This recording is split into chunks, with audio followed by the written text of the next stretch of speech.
Great. In that case, I announce June 8th, 2020 special meeting of the City of West Sacramento Transportation Mobility and Infrastructure Commission meeting starting now. Can we have a call to order? We do. Commissioner Parker. Let me tell him to unmute. Commissioner Parker. Yes. Here. Here. Commissioner Love. Here. Commissioner Chrisman Kaufman. Here. Commissioner Zimmer. Here. Commissioner Wetzel. Vice Chair Polhamus. Here. Chair Hirsch. Here. Thank you. Welcome, Commissioner.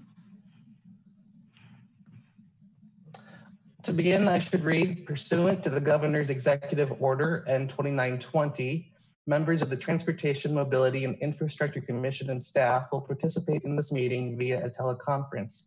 To reduce the spread of COVID-19, members of the public are asked to watch the meeting live stream or via wave cable channel 20 and to submit comments in writing by 5 p.m. on June 8th, 2020. Moving on to General Administration Function Part 1 of today's agenda, Item 1A, presentations by the public on matters not on the agenda. Madam Clerk, are there any presentations by the public? There are no presentations by the public, Chair Hirsch. Great. Then moving on to Item 1B, Commissioner Communications. Commissioners, are there any communications at this time? Seeing none, moving on to the consent agenda. Do we have a motion to the consent agenda? The consent agenda. That's a motion to approve by Commissioner Parker. Is there a second? I second. This is Commissioner Zimmer. And a second from Commissioner Zimmer. All those in favor, please say aye. Aye. Aye. Aye. Aye. Or actually, I should ask Madam Clerk if it's okay to do a voice vote or if it's preferred to do it otherwise over Zoom. Apparently, we need to do a voice roll call on this. So, Commissioner Parker? Aye. Aye. Commissioner Zimmer? Aye. Commissioner Chrisman Kaufman? Aye. Vice Chair Polhamus? Aye. Commissioner Love? Aye. And Chair Hirsch? Aye. And Commissioner Wetzel is absent. So motion is approved. Great. Moving on then to the regular agenda, Item 3, update on the West Sacramento on-demand rideshare program. Whenever you're ready. Thank you, Chair Hirsch. Good evening, Commissioners. Thank you for spending some of your Monday evening with me. I understand this is an informational item being presented to the TMI Commission at the request of the Commissioner. So thank you also for showing your continued interest in this project. Let me get my screen shared with you here.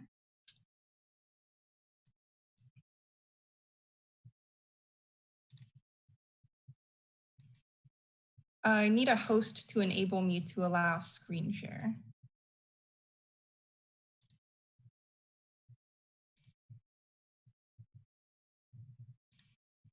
Are you there, Jennifer?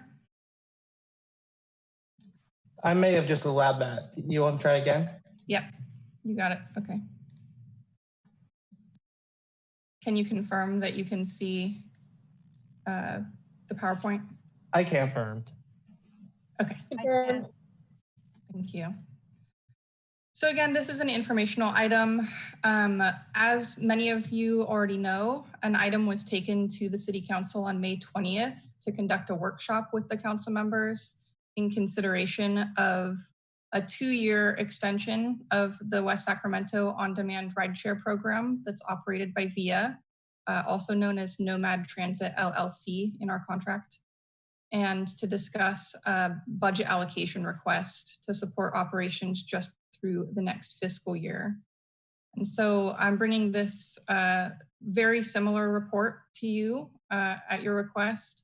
I'll provide somewhat of an abridged version, but I'm happy to go into any details that you might like. And I have added a couple of changes to update some of the numbers that have come in over the past few weeks, particularly related to the impacts of the COVID-19. So there's 3 sections to this report. One was providing kind of a year in review and looking at the performance of the rideshare program over the course of the past year, particularly in regard to the investments that we made in expanding the hours of operation and the fleet this past year. I'm also going to spend a minute looking at what the impacts we've seen from the stay-at-home shelter have been on ridership. And then I'm going to provide an overview of the 2-year program renewal and its budget impacts that will be returning to City Council for their consideration on June 17th. And I'll bring your attention to, in your reports, it is noted that the timing of our internal deadlines made it difficult for us to be able to incorporate any of the feedback that you may have this evening into the actual report that will be going to council. But if there are any substantial remarks that you would like to make a motion to forward to council, we can make sure those are provided. So first, this slide is just providing a comparison of the pilot year of operations on the on-demand rideshare program relative to the fiscal year 2019-20 operations that we are coming to a conclusion of on June 30th.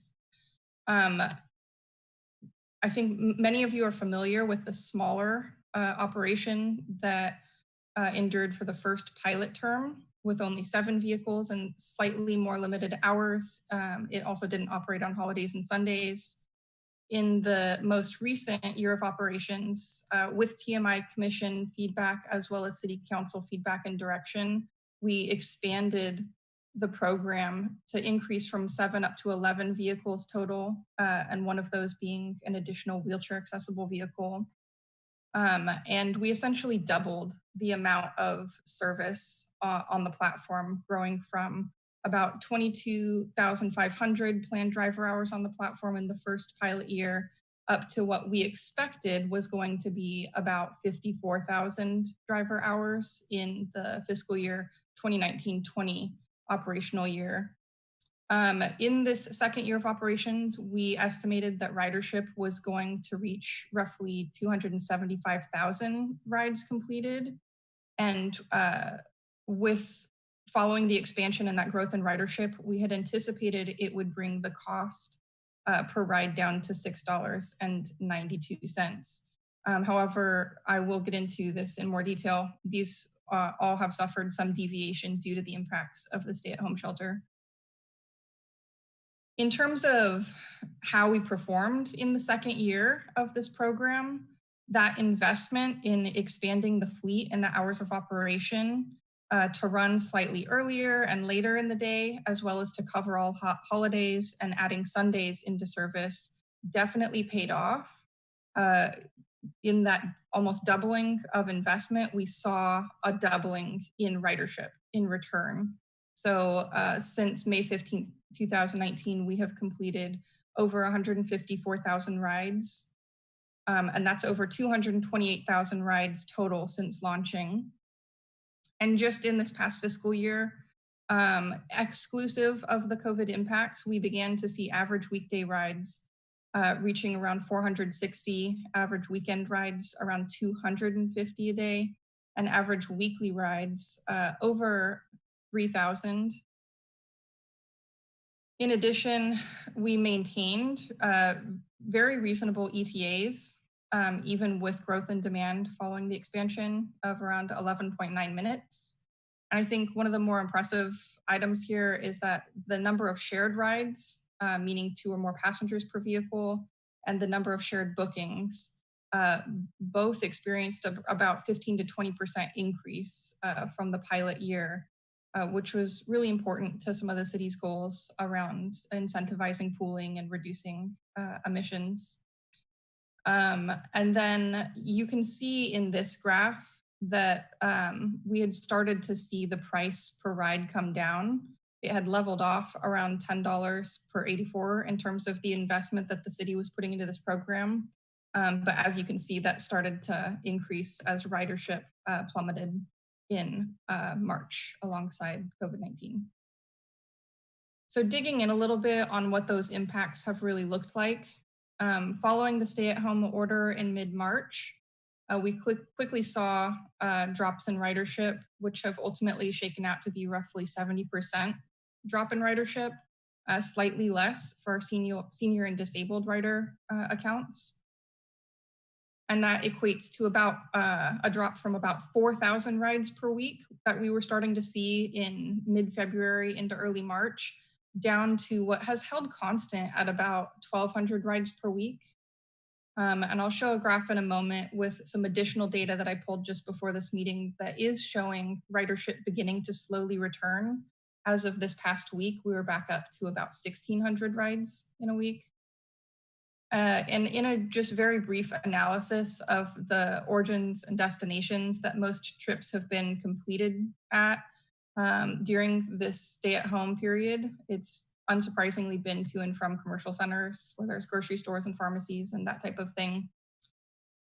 In terms of what are we doing to address COVID-19, I've added a few items that I've since coordinated with our VIA team on that were not presented to City Council on May 20th. And I'll also note that there is a minor difference from your reports today and the fee schedule in the report that will be going to Council on June 17th. It's a very minor difference, only in that it's breaking out the expenses related to COVID mitigation that are listed out here. And the biggest piece of that is going to be increasing the level of cleaning and disinfectant of the vehicles from weekly up to daily, which does have some cost associated with it, but it seems like a very important thing to do moving forward to ensure the safety of both drivers and riders. Another step that's going to be taken is to install plexiglass partitions to protect drivers and riders. And another step that VIA is going to be adding into the app, as well as the phone booking experience, is essentially a wellness check that reminds riders that if they have symptoms, that they shouldn't use the service, that masks are required, and some other important information for riders to consider before they book their ride. During this shelter-in-place period, we've also been taking steps to ensure safety. The same week that the shelter-in-place was put out, we immediately reduced the fleet supply out on the network at any given time. This is an really important feature of this operation in that not only is it a flexible transportation system for the users, but from the city's perspective, we were able to quickly adjust the supply of service to meet that plummet in demand. So we actually, and I'll talk a little bit more about this momentarily, saw some cost savings rather than just losing money continuing to operate all 11 vehicles at one time. So we have not been operating more than 5 vans at a time during the past few months here. And we also immediately put a cap on the number of passengers that could get matched into a ride. So there's a maximum of 3 passengers per vehicle at this time that will continue to keep on the vehicles until conditions merit potentially increasing that, who knows when in the future. In compliance with the Yolo County public health orders, masks are required for both drivers and riders.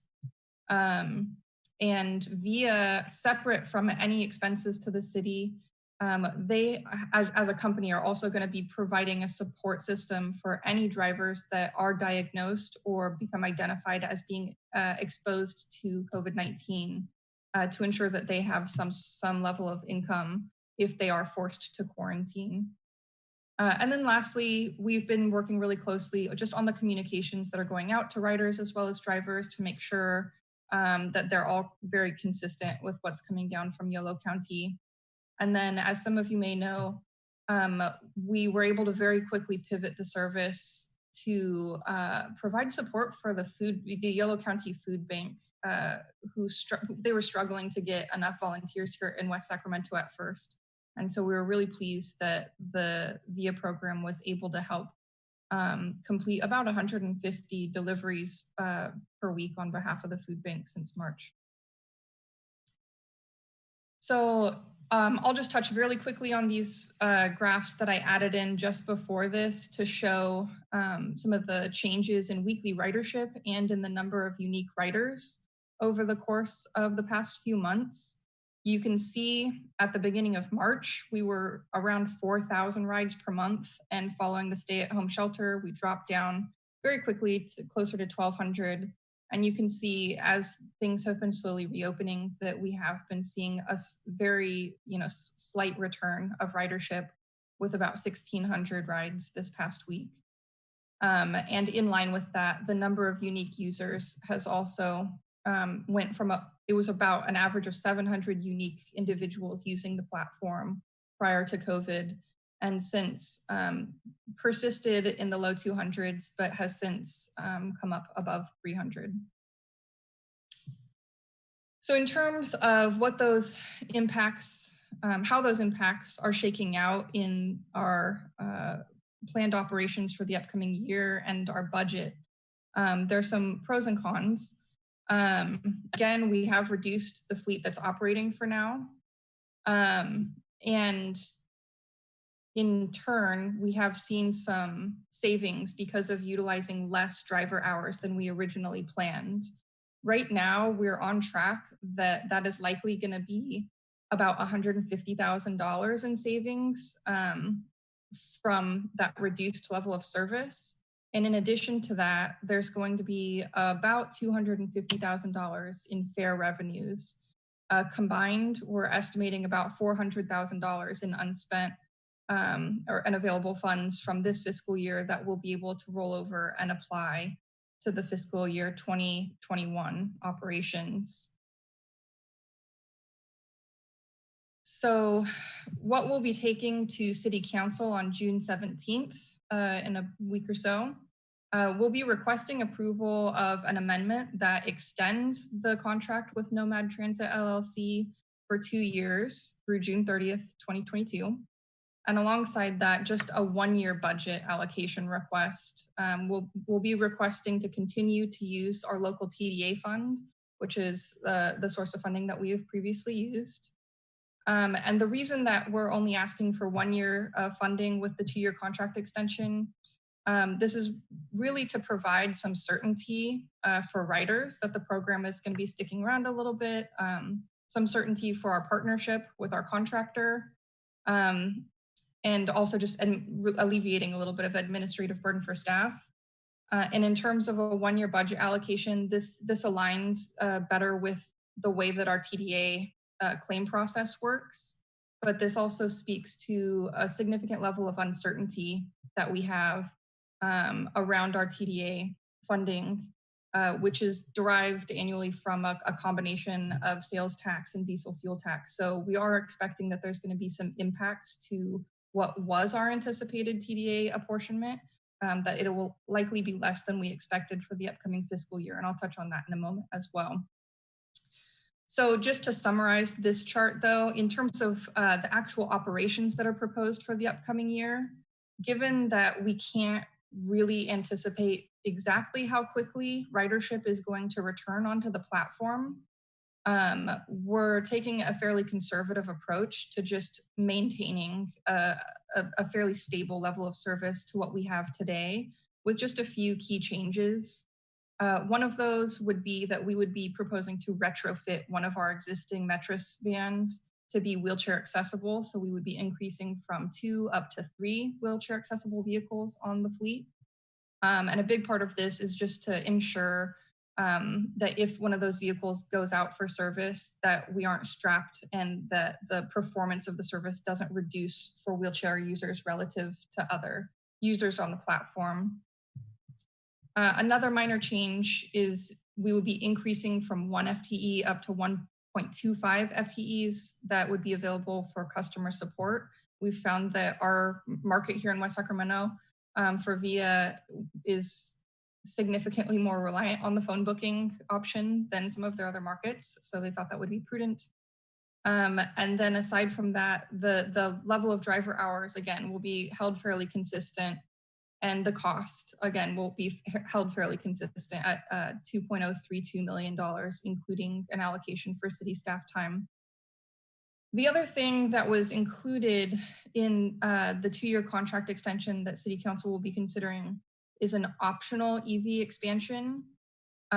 Should ridership have continued on the growth trajectory that it was before COVID, we had thought that some level of expansion may have been merited. And if we were to have done so, there was interest and support expressed from across commissions and City Council and other outside agencies to see us start to try to bring in some alternative fuel vehicles, electric vehicles into the fleet. And so we did include some rates just to get that locked in at this time. Should ridership come back very quickly and it appear to be merited, we could come back to the TMI Commission and the City Council to discuss, exploring further expansion, whether that's this year or in the future fiscal year. And an alternative to that we may discuss in the next year would be possibly replacing rather than expanding some of the fleet with electric vehicles, tapping into a grant that we received from SACOG just in this past year or two, our plug-in partnership funding that could potentially support getting some cleaner vehicles onto the fleet. So in terms of what does this mean for our budget? Again, the total budget allocation we're going to be requesting to operate the program for the upcoming fiscal year is $2.032 million. In terms of actual new TDA that we're going to be requesting, it's only about $1.6 million after you account for the about $400,000 in unspent funds, including the fair revenues from this year. And what we talked to the City Council about, and which you may be aware from last year's extension consideration, is using our TDA budget. We exceeded our annual allocation of TDA last year and required City Council to approve $900,000 of the TDA reserve balance to use towards ongoing transit liabilities. And so for this upcoming year, our TDA apportionments pre-COVID would have fairly well covered both our obligations to YCTD for fixed route bus service and paratransit services, in addition to the rideshare program.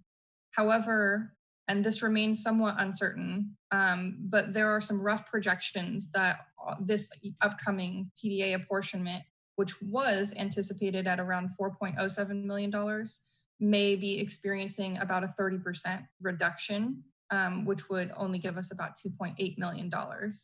So should that be the case, we may need to request to use about $330,000 or more if the impacts are worse of our TDA reserve balance. However, thanks to conservative use of our TDA funds here in West Sacramento, we do have a healthy reserve balance that sits at about $4.5 million right now. But staff is very sensitive to the fact that it's not a sustainable approach to continue to utilize our reserve balance towards ongoing operations. So with that, I'll conclude my presentation, and I'm happy to answer any questions that you might have at this time. Thank you, Ms. Strand. Commissioners, are there any questions or comments?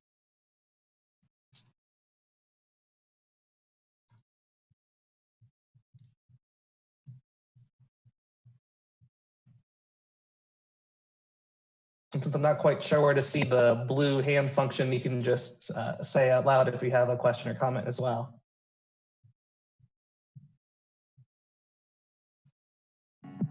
I do have a couple questions or comments, if that's okay, Chair. Great, Commissioner Barker. Thank you. And thank you for the presentation, Sarah.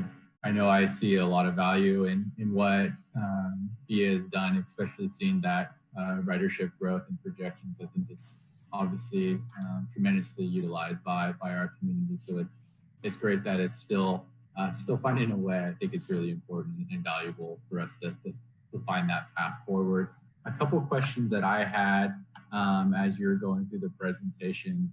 I was just curious on the pieces of what the ridership looks like. It sounds like that with the post pandemic, it changed the users. What did the user makeup look like after the pandemic?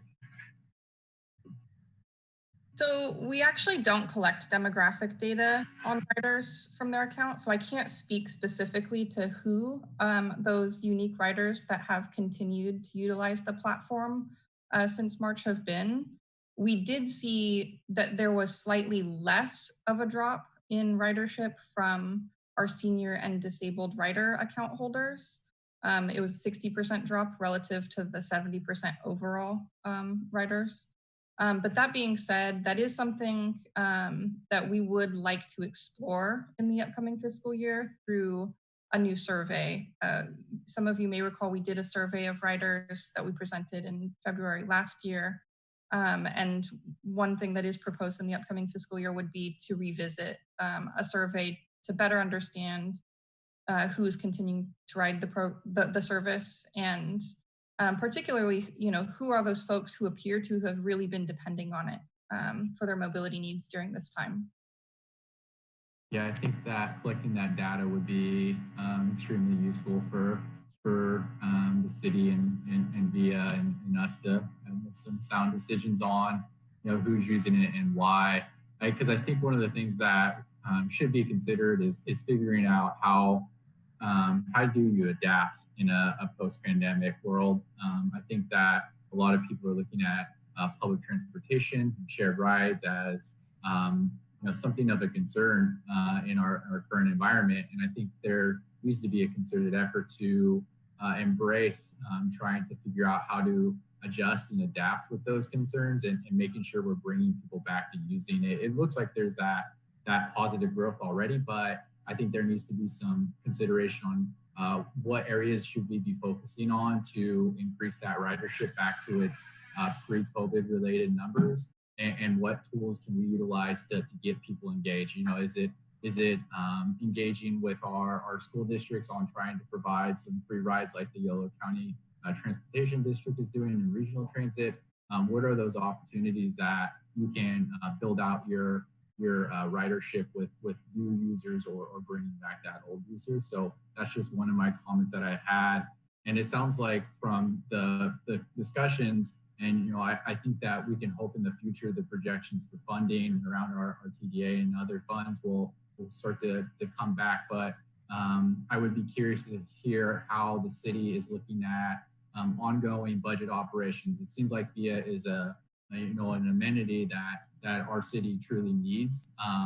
And I appreciate that need, but also understanding that we can't keep dipping into the reserves as a long-term opportunity. So what are those ongoing operational buckets of funding that we can start to look at for supporting this program as well?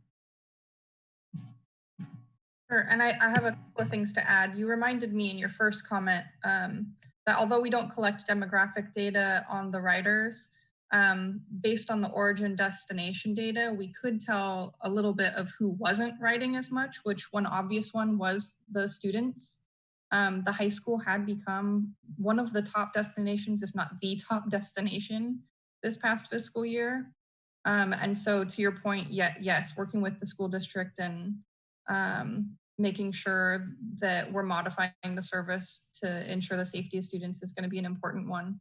And then in terms of ongoing budget operations, something that has been important to this conversation since the beginning and that has continued is our need to coordinate with YCTD.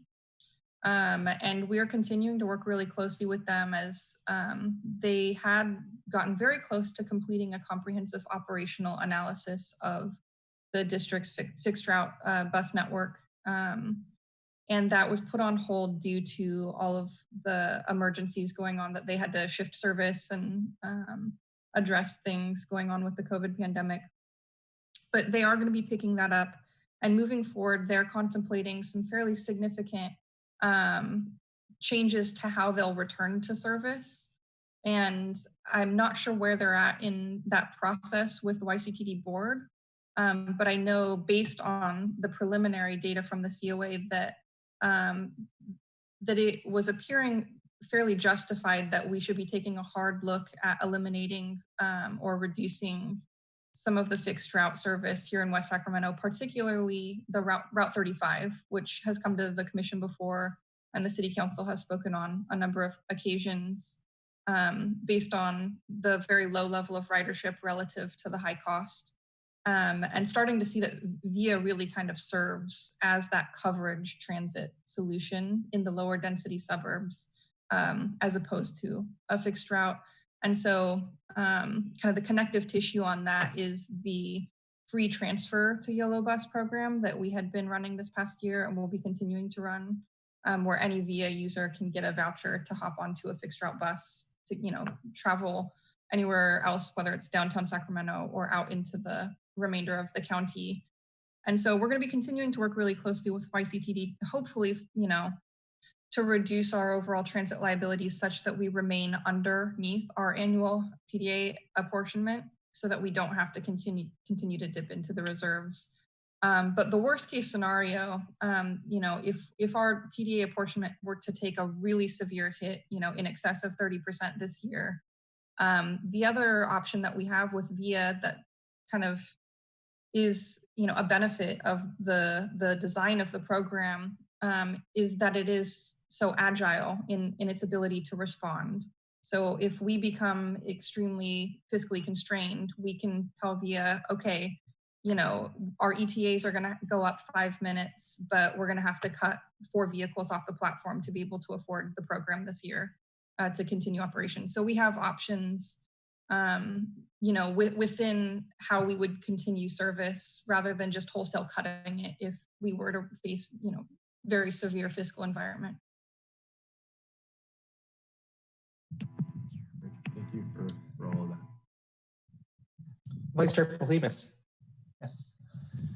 Thank you, Ms. Strand, for the presentation, and certainly it's a really challenging confrontation. We have to figure out how to allocate various funds, especially given expected upcoming annual 30 to 40% decreases in across many jurisdictions, or that's what they're anticipating in their loss in annual revenue. So what something I'm a little concerned about is perhaps behavior changes, not just being uncertain about, the uncertainties of wanting to get back out and shop again, but kind of how people shop and their patterns of, instead of going out to, the adoption of, say, mobile delivery services instead of going out and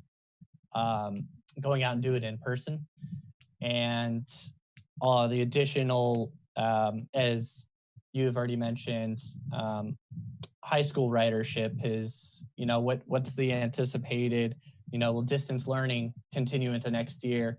One, it's going to decrease your, as you mentioned, it's going to decrease your ridership for next year. And two, reduce your adoption of new users as friends by word of mouth, it gets out. So kind of to what you've done already with the food bank, are there additional partnerships that you can seek to leverage to, or is there any consideration of additional partnerships, commercial partnerships, institutional partnerships to engage as a gap, and also to increase ridership in the next fiscal year? And one, I'm glad that you had the flexibility with this, so that in what, we're not investing in some sort of fixed asset that once we're bonded against or anything like that. So this is a good test to kind of, our innovative solutions into the future. So what kind of opportunities are you considering or looking to explore as a gap for these loss in ridership?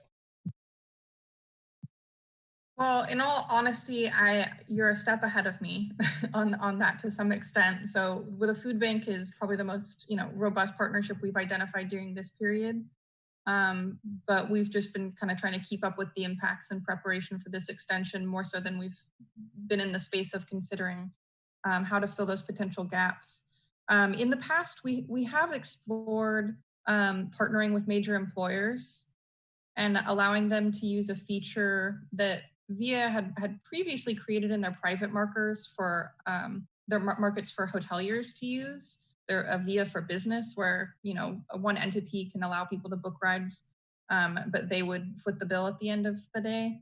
And so that is something that we had crested some conversations with CalSTRS based on some of the parking impacts they were going to experience due to the Tower 2 construction.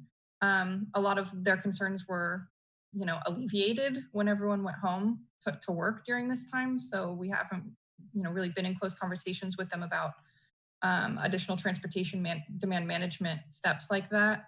But as we return, those are things that we could explore.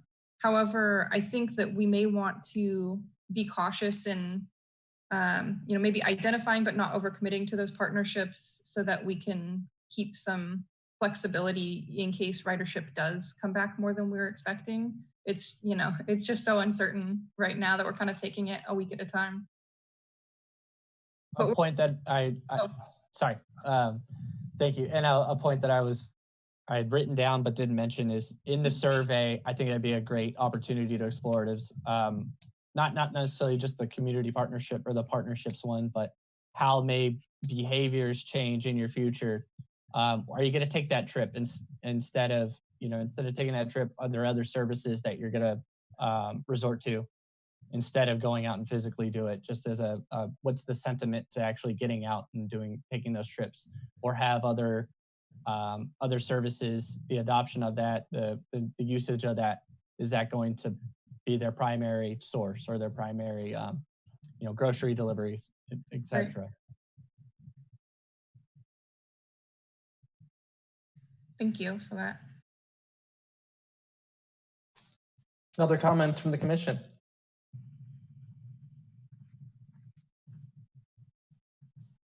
Seeing none, I just want to say, Ms. Strand, I think VIA is one of the best programs across the board in the city of West Sacramento. And I think not only is that shown in the ridership numbers, which have come in higher than expected, but just seeing how they've continued, new riders continue even after the shelter in place right now. And having over 8,000 unique riders is a substantial portion of the city's overall population. So I think that this is one of the most popular transit options in the entire region. And so I'm really glad and really hopeful that the city will continue to commit to this model in the 2-year contract that you've outlined and recommended to City Council. When it comes to the mitigation and health efforts that have been put in place, or it sounds like will be put in place soon, I think that's excellent from a health standpoint, and I think that's excellent from a ridership standpoint. I think as Vice Chair and Commissioner Parker have brought up, it's essential moving forward that ridership continue to either function the way it has before or hopefully increase over time. And I think a big part of that will be for the city to communicate to the riders that there are health aspects in place so that there is ridership confidence moving forward. And so I hope there's a city strategy to communicate that either inside the app itself or through the normal city communication channels. I also think when it comes to maintaining or increasing ridership in the short term, that it's important for the city to do everything within its power to continue to make the rides, a quick ETA, not burdensome for the rider. And part of that goes to the 10-cent per ride fee that you mentioned in your staff report that CPUC is currently imposing on all TNCs. And in my singular opinion, I would recommend that the city consider, at least for perhaps the upcoming fiscal year, having the city cover that 10-cent per ride fee as opposed to having individual riders. I understand 10 cents per ride in the overall scheme is not a substantial amount, but again, I think the city should be doing everything it can to incentivize and motivate the existing riders to return and new riders to use the system. And then I did have one question when it comes to both the wave expansion and the EV expansion. I think it's great that a third wave vehicle will be converted. It sounds like in this current fiscal year. And when it comes to the potential expansion of the EVs, if I'm reading the staff report correctly, it sounds like it's going to be a wait and see approach, perhaps for not this upcoming fiscal year, but the second year, depending on potential ridership numbers. Is that correct? Yeah, our plan going forward is to return with quarterly updates, and there's sort of a twofold reason for waiting on the EV. One would be, as you noted, like, does ridership merit expansion? But secondary to that, if the commission and the council wanted to see us look at just replacing, rather than expanding some of the fleet, we just need to get through some kind of crossing our T's and dotting our I's to make sure that the plug-in partnership funds would be an eligible. We know that the acquisition of the vehicles are. I just need to do a little bit more digging to confirm that we could use it to support actual operations as well. When it comes to doing that EV expansion, would the SACOG grant that you mentioned cover the complete cost, or would this include using some of the city's other funding sources? So the intent would be to confirm that the plug-in partnership could cover the complete cost just of those, the operation of those added vehicles. So it would be covering the additional cost beyond what is being requested as kind of that baseline operation. Well, I think it's great, and I hope it sounds like it will be able to function within the purposes of the grant to have this EV expansion for VIA.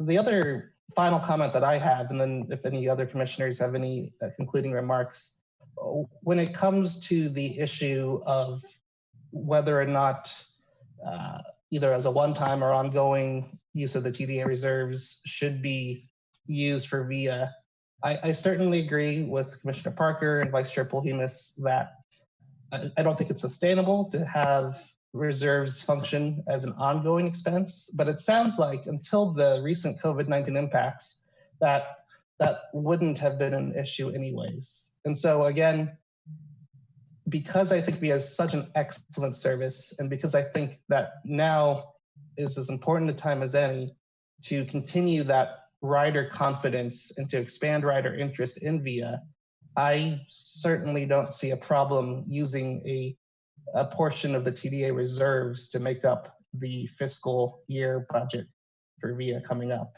And I understand that our comments as a commission may not be able to be included in the staff report to City Council next week, but that's certainly my own personal perspective. And with that, those are my remarks. Commissioners, do you have any other comments or questions for Ms. Graham? Commissioner Zimmer. I just wanted to say thank you for the presentation. I thought it was very informative and a very thorough report and a nice analysis of what has happened. And I agree with previous sentiments that this is an important bridge between the fixed transit routes and that may or may not be used as much as we would like, and options for people who may not have the ability to get around on their own. So I think I applaud the city for its efforts in keeping this program going and supporting it, because I think it may be very important for some people in our city for their use. So thank you. Thanks. Okay, seeing no further comments from the commission, and because this is simply a staff report, there's no recommended action. Thank you very much, Ms. Strand. Moving on then to General Administration Function Part 2 of the agenda, item 4A, the Transportation, Mobility, and Infrastructure Commission calendar. The next regular meeting of the Transportation, Mobility, and Infrastructure Commission is scheduled for July 6th, 2020. Is that correct, Madam Clerk? Correct, Chair Hirsch. Great. Item 4B then, reports from city staff. Thank you, Mr. Chair, members of the commission. Jason McCoy, Supervising Transportation Planner with Capital Projects and Transportation Department. I wanted to let the commissioners know that next week on the city council agenda, we are going to be taking an item for consideration, and that is execution of a contract with our engineers that we are currently on the I Street Bridge, as well as the environmental consultants, ICF, to complete the PAED, that's project approval and environmental document phase of the I Street Bridge deck conversion project. You may recall that the deck conversion came before the commission in late 2018. The document, we received some direction from the commission at that time. We also have an approved document that was completed, I believe, March 2019. And so we're looking to kick off that process through the next fiscal year, hopefully to get environmental approvals by around July 2021. I also wanted the commission to be aware that we are taking the downtown Riverfront streetcar for your review on the project status and some direction on where we're going to plan on taking the streetcar project over the next fiscal year. I'm going to be taking this item to vote yourselves. First, that's going to be, I believe, on the July 6th meeting. And then also to the Economic Development and Housing Commission for consideration on July 22nd, before bringing it to City Council in 2 weeks from that time. So that would be in, I believe, August 5th. So those are the two primary items that I wanted the commissioners to be aware of. That concludes my staff report. Great, thank you, Mr. McCoy. Item 4C, future agenda item requests from the commission. Commissioners, are there any future agenda item requests? Seeing none, then item 4D, adjournment. Commission, Madam Clerk, do we need a motion to adjourn? Not necessarily. Well, excellent. In that case, I'll make it nice and easy. Thank you all for your time, and this meeting is adjourned. Thank you. Thank you, everyone. Have a good evening. Um, Hi, everybody. Night,